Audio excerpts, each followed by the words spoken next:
People in this story suddenly realize how precious their language is to be them.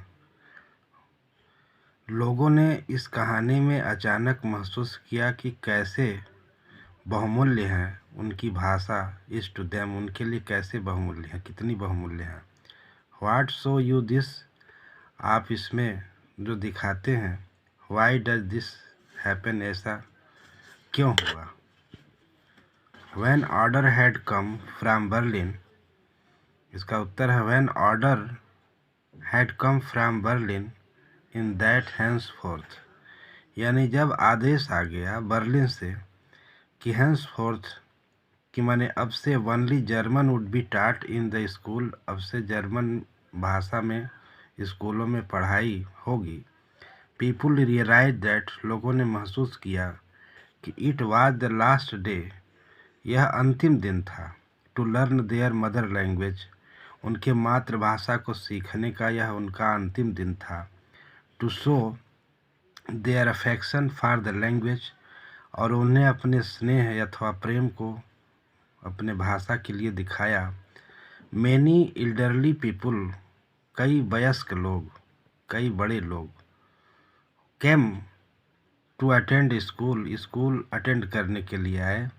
Occupying the last benches, और अंतिम bench पर स्थान ग्रहण कर लिए।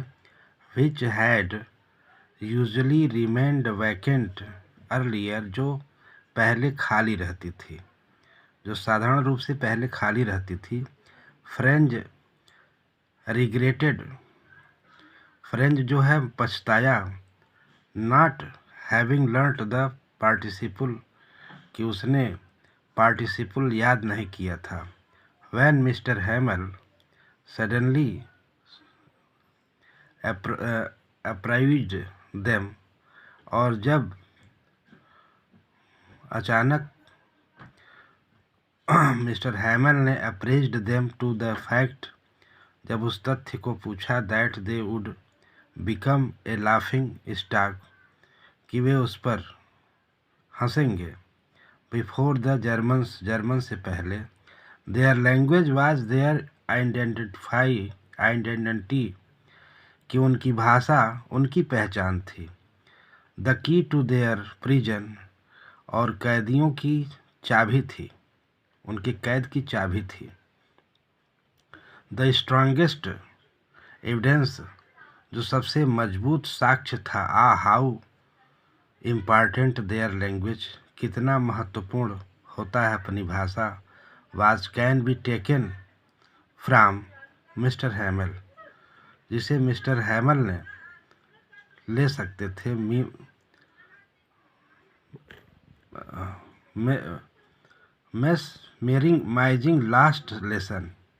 मेमोराइजिंग लास्ट लेसन, जो अंतिम पाठ याद था।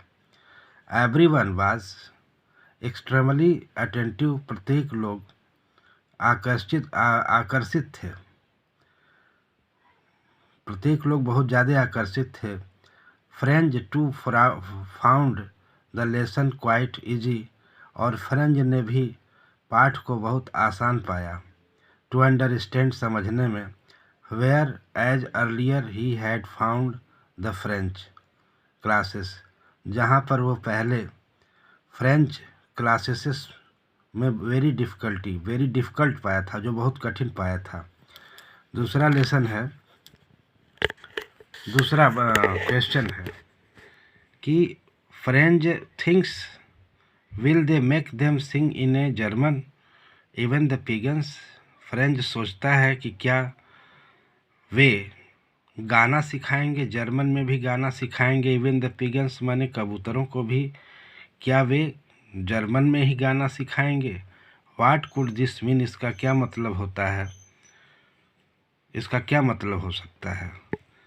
तो इसका मतलब है कि दिस, वो उत्तर है, this thought of French could have any of meanings given below, यह विचार French could have any of meaning, कई अर्थ है गिवन बिलो, जो नीचे दिया गया है। He may have meant that they all had grown up using would be unfair and unkind, यानी जो इसका प्रयोग कर रहे हैं वो क्या है, बिल्कुल अनफेयर है, गलत है और निर्दयी है, गलत है या क्रूर है। The language was as a natural to them, भाषा उनके लिए स्वाभाविक थी। As going to the pigeons, जैसे कि कबूतर गुटुरगू करते हैं। Robbing them of it and forcing German on them, और उसी तरह से रॉबिंग देम, जैसे उन्हें वे लूट ले रहे हैं। फोर्सिंग माने जर्मन भाषा को थोप रहे हैं। ऑन देम, उनके ऊपर ज़बरदस्ती। Would be not only difficult, यह केवल कठिन ही नहीं होगी, but next to be impossible, लेकिन दूसरे के लिए असंभव भी होगा। और it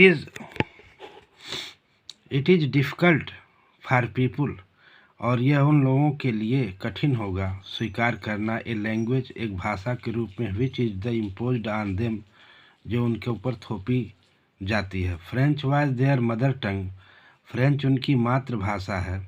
and they where comfortable using it, और वे इसका उपयोग करने के लिए आरामदायक थे।